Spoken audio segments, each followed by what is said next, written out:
What's up, everybody? I just want to say I'm really proud of Team Grimsmo here because we have everything ready for Blade Show 1 week ahead of time. We've never had that. We're always scrambling very last day, like every other knife maker going to Blade Show.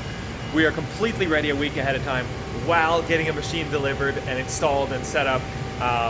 So we're ready to go. We're taking stuff to UPS right now, and very excited for Blade Show next week.